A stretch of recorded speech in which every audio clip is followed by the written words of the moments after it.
Vos ressources personnelles sont inscrites dans votre thème natal. Conférence donnée dans le cadre d'un salon du bien-être. Là, je vais vraiment me focaliser sur la partie thème astral de la personnalité. Parce qu'en fait, dans le thème natal, on a plusieurs niveaux d'interprétation. Et on a aussi plusieurs niveaux de connaissances pour la personne.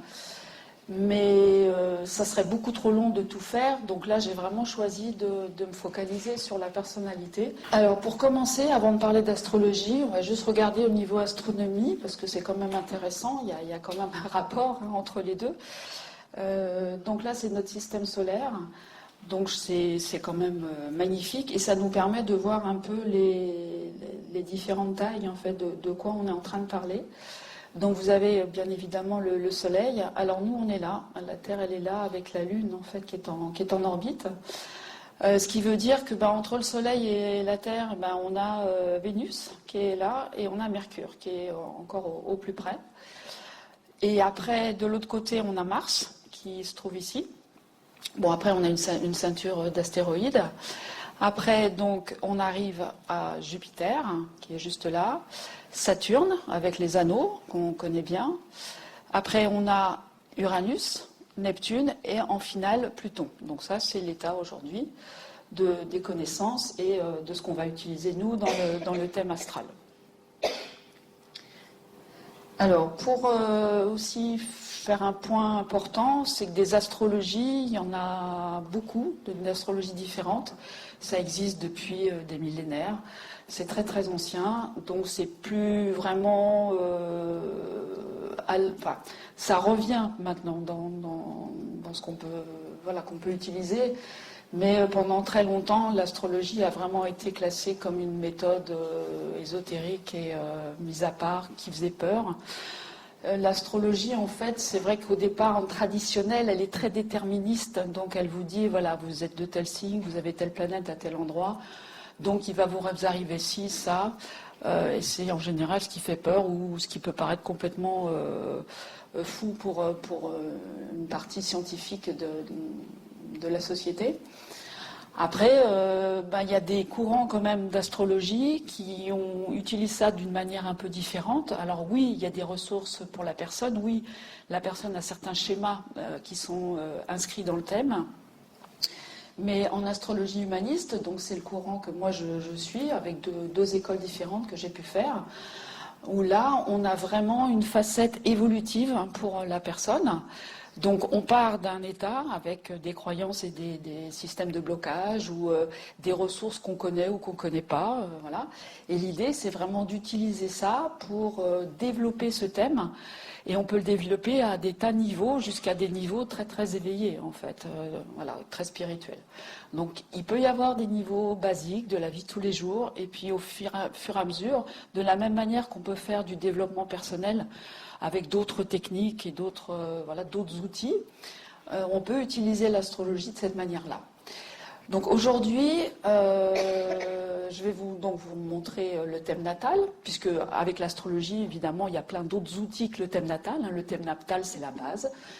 Donc le thème natal, il se montre, vous le savez certainement, avec le jour de naissance, le lieu et l'heure. On verra à quoi ça sert. Et le thème natal, il est constitué de 4 systèmes. Et en fait, ces systèmes, ils vont se superposer comme un sandwich les uns au-dessus des autres. Donc vous avez à la base le zodiaque qu'on va voir avec les 12 signes. Dans ce zodiaque, après, vont venir se placer les planètes le jour de votre naissance. Après, on a tout le système des maisons qui vient se mettre par là-dessus. Et après, les aspects. Donc on va voir les quatre systèmes les uns après les autres. Ça, c'est juste pour vous donner une image de 3 thèmes que j'ai pris au hasard. Pas vraiment au hasard, c'était juste pour vous montrer qu'un thème d'une personne à une autre peut être très très différent. Il y a les planètes qui sont complètement regroupées d'un côté. Excusez-moi, je ne sais pas bien me servir encore de mon truc là. Voilà. Donc vous avez des planètes des fois qui sont regroupées complètement d'un côté ou de l'autre, ou au contraire qui vont s'étaler un peu partout. Voilà. Ça ne veut pas dire grand-chose. Enfin, bien sûr, ça a une signification, mais je veux dire, c'est pas mieux, moins bien.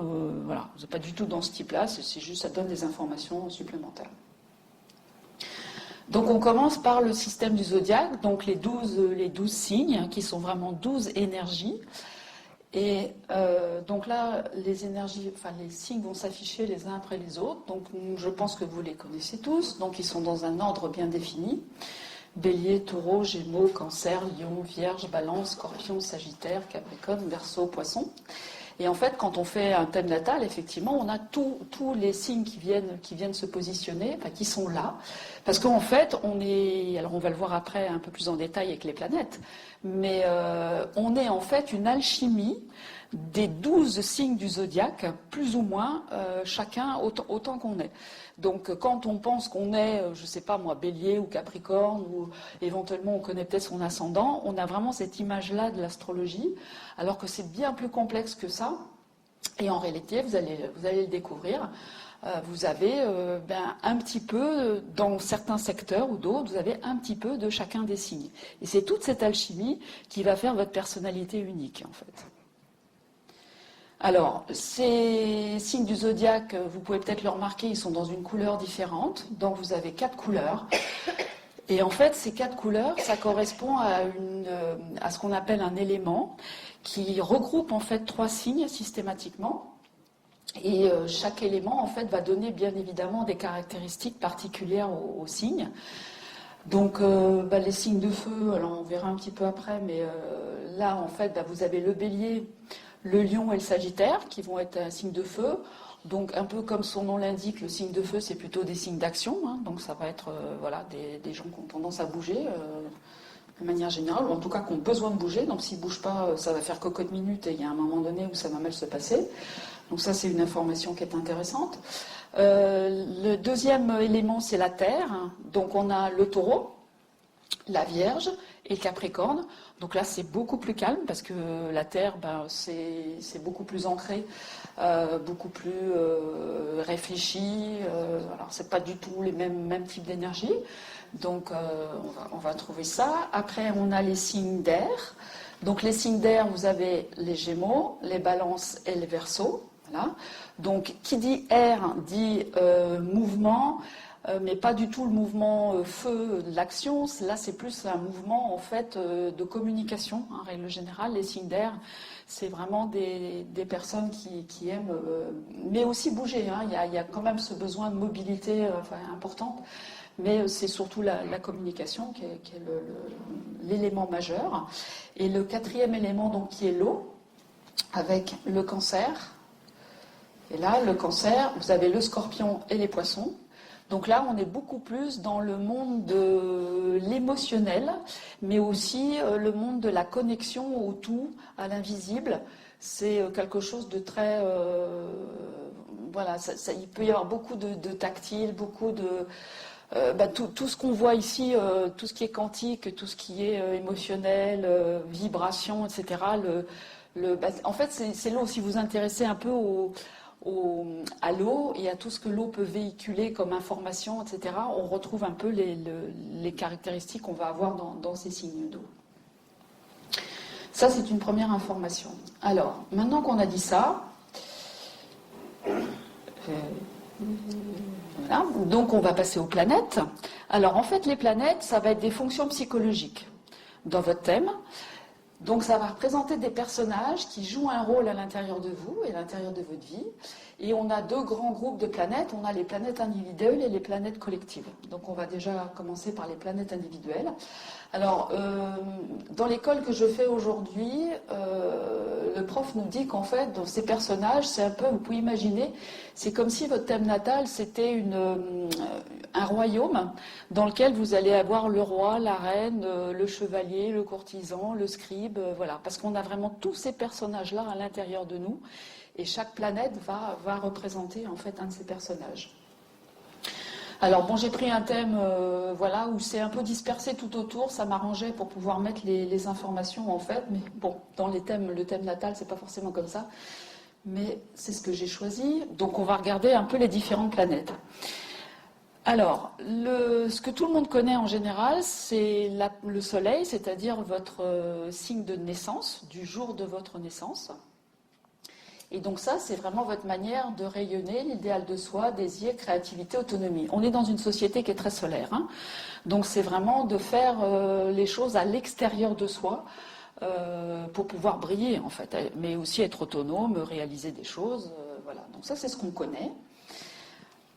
Mais en réalité, quand on naît, c'est pas du tout la première planète qu'on va utiliser ou qu'on va développer, parce que dans un premier temps, on n'est pas du tout autonome, justement. On est totalement dépendant de ses parents, enfin surtout la mère souvent, mais bon, les parents, en tout cas de l'entourage. Donc, je vais vraiment insister ce soir là-dessus, parce que la Lune, donc c'est la première planète qu'on va développer en tant que bébé, mais qu'on va bien sûr continuer à avoir tout au long de notre vie dans notre thème natal, et qu'on va avoir vraiment besoin de nourrir et auquel il faut faire attention. Parce que ça va représenter nos besoins quotidiens, donc le bébé, je viens de le dire, les émotions, les rêves, les talents naturels. Donc on a tendance dans cette société très solaire, justement, à mettre de côté un peu nos besoins quotidiens, alors qu'en fait, voilà, c'est pour ça que souvent les personnes arrivent à développer des pathologies, arrivent à avoir des soucis, qui vont jusqu'au burn-out, etc., parce qu'elles ne font pas attention assez à leurs besoins quotidiens. Donc l'idée dans un thème natal, c'est vraiment, je vous invite à récupérer le signe de votre lune, qui n'est peut-être pas du tout le même signe que le signe solaire, pour pouvoir voir est-ce que réellement vous faites attention au signe de la lune. Parce que du coup, votre lune qui va tomber dans une autre énergie a peut-être besoin de quelque chose de très très différent, au jour le jour. Et si vous avez des enfants ou des petits-enfants, c'est pareil. Si vous pouvez récupérer le signe de la lune de cet enfant pour pouvoir l'accompagner, et répondre à ses besoins qui sont vraiment là. C'est-à-dire que vous pensez qu'un enfant, il faut qu'il soit élevé comme ci, comme ça, etc. Mais en fait, c'est peut-être pas du tout les besoins dont il a besoin. Tout à l'heure, par exemple, je vous parlais d'un signe de feu. Un enfant, enfin oui, parce que le bébé, il va quand même dormir plus facilement, mais un enfant en bas âge qui a une lune dans un signe de feu, si vous l'obligez à faire des siestes pendant 1 heure, 2 heures, pour lui, c'est juste pas possible. Cet enfant, il a besoin de bouger. Et même vous, si vous avez une lune en signe de feu et vous pensez que vous avez forcément besoin de vous reposer parce que vous n'allez pas bien, c'est pas sûr du tout. Vous seriez peut-être beaucoup mieux à aller courir dehors ou aller prendre l'air, ou si vous êtes dans un signe de terre, aller gratter la terre et puis, je sais pas, vous occuper de votre jardin ou des plantes, que plutôt d'aller faire une sieste. Alors qu'on a des stéréotypes dans la tête, en fait, et par les médias, par l'éducation, de voilà comment on devrait élever un enfant, voilà ce qu'on doit faire quand on est fatigué, etc. Ce qui n'est pas du tout vrai, en fait. Okay, alors ça peut fonctionner pour certains, mais pas pour tout le monde. Donc vraiment, cette lune... Alors pourquoi j'insiste? Parce que dans mon parcours à moi, ça a vraiment été majeur, puisque moi j'ai été jusqu'au burn-out, donc je n'écoutais absolument pas mes besoins, j'étais totalement dans le solaire.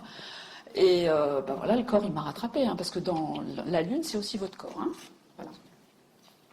Alors, tout à l'heure, ce que je disais aussi, en fait, au niveau symbolique, parce qu'en astro, on a vraiment beaucoup de symboles à tous les niveaux.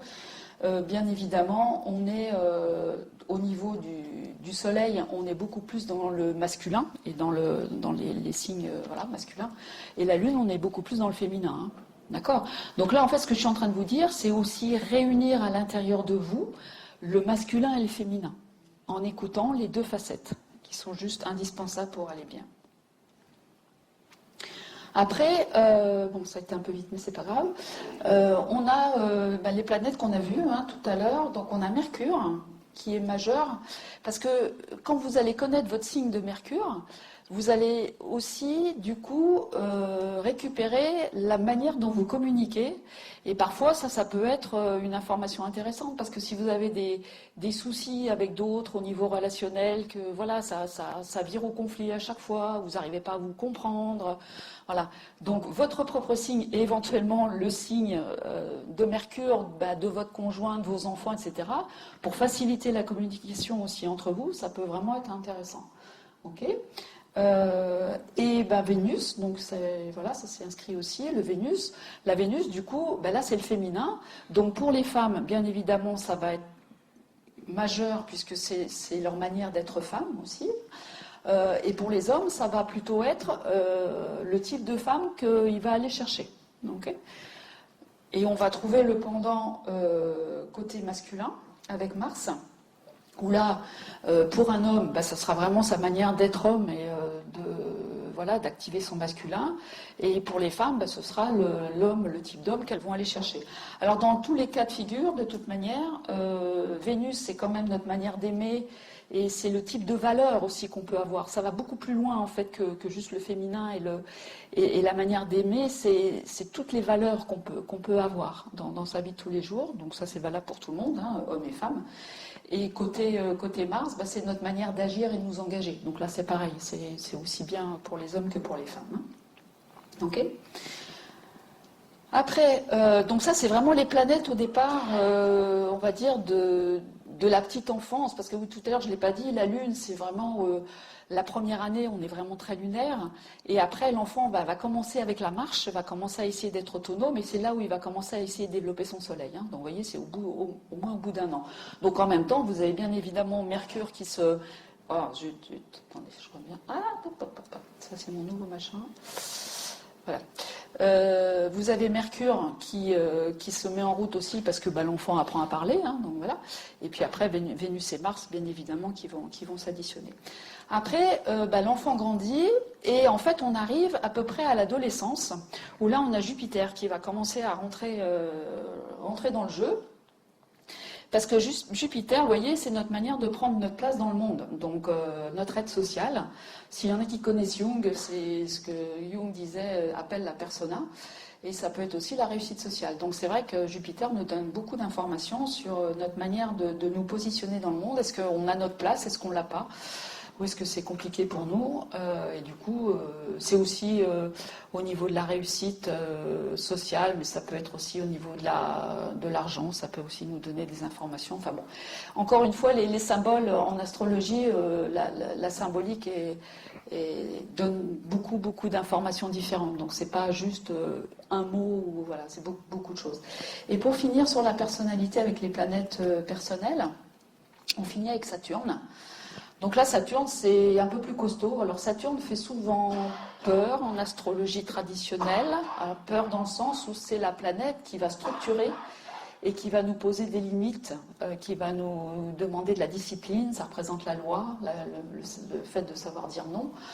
Donc bon, ça peut être un peu carré chez certaines personnes, un peu dur, parce que ça peut représenter aussi l'autorité parentale. Donc voilà, c'est plus ou moins bien perçu, suivant les personnes, mais c'est totalement indispensable parce qu'il faut bien une manière de se structurer, de se responsabiliser pour pouvoir vivre en commun.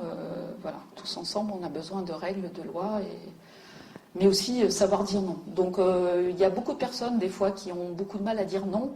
Donc là, un travail sur la planète Saturne dans leur thème natal est souvent indispensable. Voilà, ça c'était vraiment pour les planètes individuelles. Donc j'avais mis en haut l'ascendant, j'en ai pas parlé jusqu'à maintenant, donc je vais le rajouter. Hop, le voilà, l'ascendant. Et je vous dirai tout à l'heure un peu plus sur cet ascendant. Donc je le rajoute là parce que bon, en général c'est ce qu'on connaît de soi au niveau astrologie. On connaît notre signe solaire et notre ascendant éventuellement, c'est tout ce qu'on connaît. Mais je vous dirai après. En fait, l'ascendant n'est pas du tout une planète, hein. C'est une position, mais c'est pas du tout une planète. Donc j'en parle plus tard. Voilà. Alors après, les planètes collectives, donc ça c'est un petit peu plus compliqué parce que c'est les 3 planètes que vous allez voir, c'est des planètes voilà, qu'on a découvert à certains moments de l'évolution humaine et qui vont en fait représenter vraiment ce qu'on appelle l'inconscient collectif. Donc c'est vraiment des valeurs collectives qui nous influencent énormément et sur lesquelles du coup on a un peu moins de possibilités d'impact pour pouvoir bouger ces énergies-là. Pour autant, elles nous impactent beaucoup. Alors, je ne dis pas qu'on ne peut rien faire, hein, mais disons que les planètes individuelles qu'on a vues avant, on a beaucoup plus de possibilités de les moduler, de les faire évoluer et tout ça. Mais voilà, sur les collectifs, c'est un peu compliqué. Donc vous avez Uranus. Alors Uranus, c'est la planète de la liberté, des créateurs en général. C'est vraiment le génie, voilà, qui peut se traduire par la planète Uranus. Mais souvent elle fait un peu peur, cette planète, parce que c'est aussi la planète du coup qui va générer les révolutions. Alors elle a été découverte en 1789, hein, voilà. Et ça va générer pas mal d'insécurité en fait dans le thème natal. Quand on voit Uranus et que ça a une importance dans le thème natal, du coup ça peut se traduire par un sentiment d'insécurité pour la personne. Ou une marginalité aussi, hein. Ça peut être des gens très à part, très marginaux, qui ont toujours des idées rebelles différentes, qui n'arrivent pas à vivre dans la société. Voilà, ça peut être ça. Après, vous avez Neptune. Alors là, on est dans l'amour inconditionnel, l'idéalisation, la fusion avec le tout. Mais on a aussi, parce qu'en fait, on a toujours des pendants ombre et lumière dans toutes les planètes ou dans les signes. Et là, le pendant ombre, ça va vraiment être la culpabilité, le jugement, toute la morale religieuse qu'on va coller en fait sur Neptune. Donc, les personnes qui ont Neptune et qui est très présent dans leur thème, auront peut-être aussi vraiment toujours ce sentiment de culpabilité dans ce qu'elles font ou ce qu'elles font pas, justement. Avec toujours ce regard en fait de la religion, du système judéo-chrétien derrière, de l'éducation, voilà, qui peut être très présent. Enfin, ça donne des informations, quoi. Hein. Et Pluton, alors là, c'est la planète qui fait le plus peur en général, parce que c'est une planète de contrôle et de prise de pouvoir. Sachez que les hommes politiques, quand on regarde leur thème natal, alors les hommes politiques ont quand même une certaine envergure, etc. Bon, je n'aimerais personne. Vous trouvez le Pluton dans des positions stratégiques et vraiment à des endroits où voilà, on sait qu'ils utilisent ce type de choses. Donc en politique, on le retrouve énormément. Mais par contre, c'est une planète aussi au niveau lumière, quand vraiment on a traversé des périodes où Pluton agit peut-être sur nous de manière assez difficile. Après, c'est vraiment une planète qui nous permet d'être le plus lucide sur comment ça fonctionne dans notre vie, autour, etc. Et qui nous donne vraiment l'authenticité d'être, ce qui n'est pas donné à tout le monde. Et voilà, je pense que c'est un peu ce que beaucoup recherchent, mais c'est la planète Pluton. Voilà. Alors, tout ça, oui, je l'ai passé, ça a été un peu vite, mais tout ça, ça donne ça sur un thème. Bon, encore une fois, j'ai choisi un thème où c'est tout dispersé, donc ça me permettait de mettre les flèches partout. Mais des fois, c'est beaucoup plus condensé que ça. Mais voilà, vous avez forcément dans votre thème tout ça. Après, vous avez les maisons. Alors, les maisons, donc ça vient se rajouter. On a vu les signes, on a vu les planètes qui se sont mis dans les signes, dans votre thème natal. Et vous avez les maisons qui viennent se rajouter par-dessus tout ça. Et c'est là qu'intervient l'ascendant. Parce qu'en fait, l'ascendant, ça va être le moyen d'avoir le numéro 1, la maison 1. Voilà. Donc là, elle est toujours positionnée comme ça. Et du coup, à partir de cet ascendant, il va y avoir des calculs qui sont, voilà, où vous allez avoir des maisons qui vont se positionner. Donc il y a 12 maisons, comme il y avait 12 signes. Donc on va voir après à quoi ça sert. Et ça va se positionner dans votre thème. Du coup, ça va faire que vous allez avoir des maisons qui vont être en fait des secteurs dans lesquels va se passer des choses.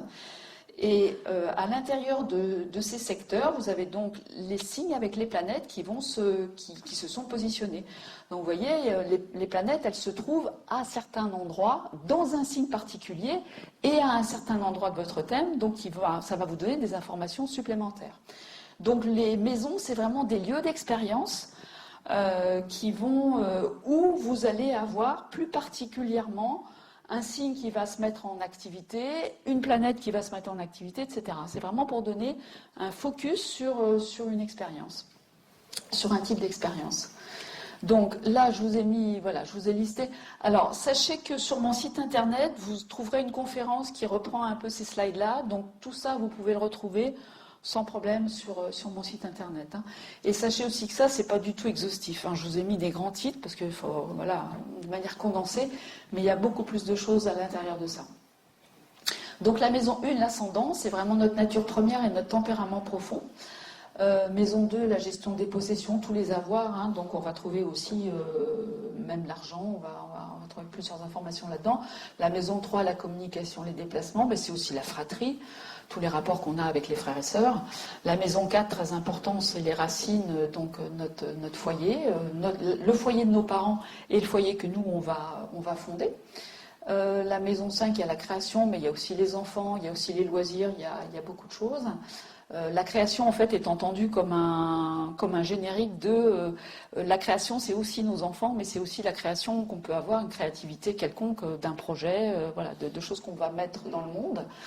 La maison 6, c'est la gestion du quotidien, le travail, la santé.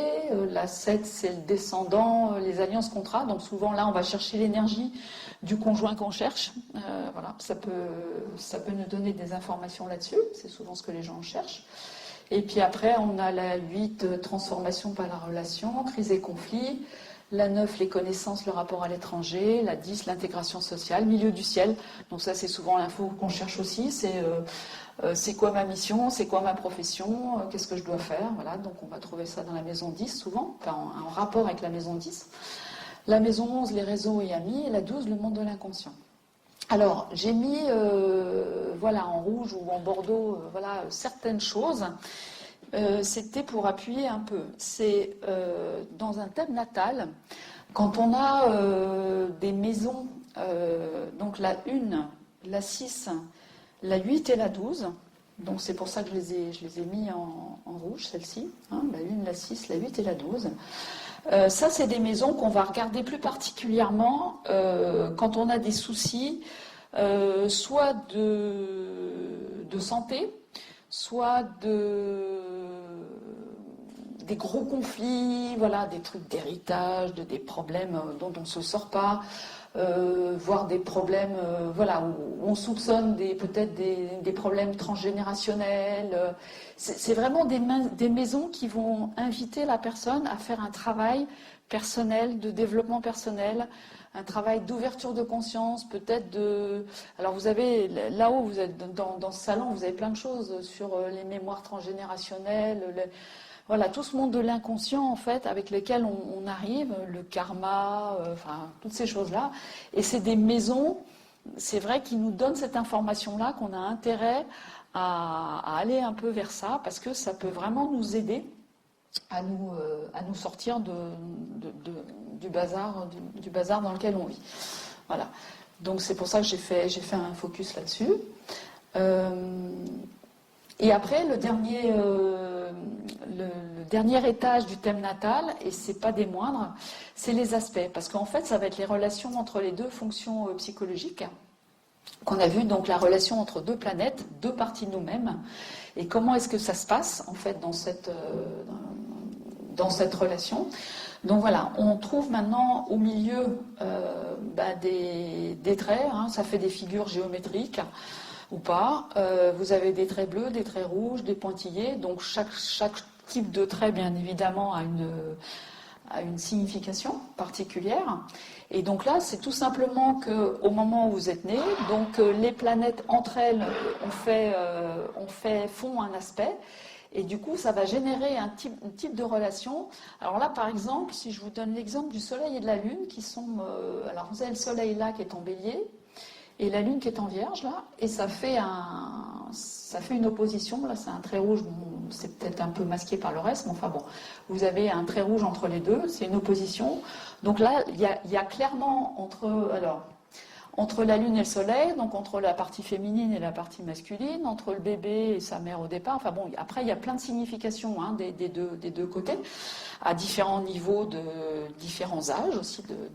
Voilà. Ça, c'est clairement une opposition. Donc, qui dit opposition en français, tout simplement, il y a de l'opposé. Donc, s'il y a de l'opposé, c'est qu'il va y avoir des tensions. Et que cette tension, elle a besoin d'être travaillée, elle a besoin d'être mise en conscience, d'être vu comment ça fonctionne, d'être transformée pour finalement devenir une complémentarité. Donc, en fait, tous les aspects astrologiques qui peuvent être compliqués au départ, sont là pour que la personne en fait évolue dans son chemin, prenne conscience des fonctionnements qu'elle a, de ce que ça génère dans son environnement, Et du coup, après, faire un chemin de conscience pour pouvoir dépasser ça et aller du coup à un octave supérieur de cet aspect pour pouvoir développer voilà, une vie différente et automatiquement les conditions environnementales, enfin au niveau énergétique, ça va se transformer également. C'est une partie assez... Alors ça, c'est une partie que moi je développe au cabinet, c'est-à-dire que je ne suis pas astrologue, j'utilise l'astrologie comme un outil d'information pour les personnes et aussi un outil énergétique. C'est-à-dire qu'on a l'information des ressources de la personne, qu'est-ce qu'elle utilise, qu'est-ce qu'elle n'utilise pas, les croyances, voilà, les blocages qu'il peut y avoir. Et du coup, comment est-ce qu'on peut utiliser ça, mettre ça en conscience, développer pour pouvoir après peut-être vivre son thème astral d'une autre manière, à un autre niveau, et du coup en même temps avoir une vie qui se transforme tout doucement avec ses prises de conscience. Voilà. Donc c'est ça. Après il y a des traits bleus. Alors les traits bleus, enfin ouverts des fois sur certains logiciels, c'est des choses qui sont plutôt plus faciles pour la personne et plus favorables. Mais en astrologie ou de manière générale dans la vie, en fait, on se rend compte que quand c'est facile, la personne s'endort, voire ne fait rien et est dans son ronron quotidien.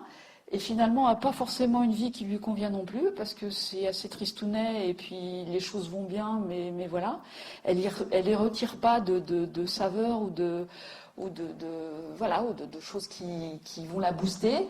Et en fait, on a des développements personnels et vraiment des vies beaucoup plus rayonnantes avec des personnes qui ont des difficultés au départ et qui du coup vont se booster pour pouvoir dépasser ça, que des personnes qui ont des grandes facilités et qui finalement vivent leur vie, c'est pas mal, mais n'ont pas la pêche et n'ont pas le boost voilà, que pourraient donner en fait des soucis. Donc l'idée, c'est aussi vraiment de ne pas prendre peur quand il y a du travail ou quand il y a des difficultés, ou même quand vous vivez quelque chose de difficile. C'est apprenez à utiliser en fait les difficultés que vous traversez pour prendre conscience de certaines choses, les dépasser et pour pouvoir du coup après forcément vivre des choses d'une manière totalement différente. Et l'astrologie est un magnifique outil pour aider à ça. Voilà. Et en fait, voilà, moi j'utilise l'astrologie de cette manière-là, c'est vraiment pour faire ce que Jung appelait le chemin d'individuation. Donc c'est un chemin évolutif avec l'intégration de toutes les planètes en signe, y compris les collectives, pour pouvoir, encore une fois, développer son thème à un autre niveau. Voilà. Donc en fait, cette astrologie-là, moi je l'utilise dans mon accompagnement. Voilà, le thème natal, bien évidemment, est important pour moi. Mais pas que. Donc sur mon site internet, donc laviesenconscience.com, vous trouverez des articles, des vidéos. Il y a un e-book à télécharger. Il y a une vidéo qui reprend ce qu'on a vu là. Donc si vous voulez revoir ou avoir les slides de manière un peu plus longue, voilà, vous pourrez les trouver. Et puis en fait, cet accompagnement, pour moi, c'est vraiment plus, comme vous avez peut-être pu le comprendre avec ce que je viens de dire, c'est vraiment accompagner les personnes sur un chemin de conscience personnel. Soit on a vraiment des soucis, enfin en général on a tous des soucis, des choses à résoudre, donc, mais c'est vraiment pour que vous soyez autonome et que vous ayez de différents outils, dont l'astrologie, mais pas que, parce que j'utilise beaucoup d'autres choses, dont la loi d'attraction par exemple, qui est vraiment un outil énergétique pour moi majeur. C'est vraiment pour vous donner les outils et la méthodologie au fil des séances pour tout simplement répondre à tout ce qui peut vous arriver dans tous les domaines et apprendre à vraiment prendre le recul par rapport à ces situations et voir comment vous pouvez y répondre et ça devient un peu comme une seconde nature en fait, d'être connecté déjà à l'énergétique, d'être connecté à soi, d'être connecté au corps, parce qu'il y a toute une partie physique aussi, hein. Là on est quand même très barré dans tout ce qui est mental, spirituel, etc. Mais il ne faut pas oublier le corps physique, hein. Donc j'ai aussi, ça c'est quelque chose que je vous rappellerai toujours, au départ j'étais nutritionniste, alors pas tout au début, mais dans le début de mon développement personnel, j'étais nutritionniste, donc voilà, j'étais vraiment dans le corps, parce que c'est par là que moi ça a pété, hein, au départ. Donc il y a vraiment besoin de retrouver, encore une fois, la lune, je vous rappelle, le corps, les besoins, pour pouvoir du coup après développer tout le reste. Donc ça fait partie de cet accompagnement.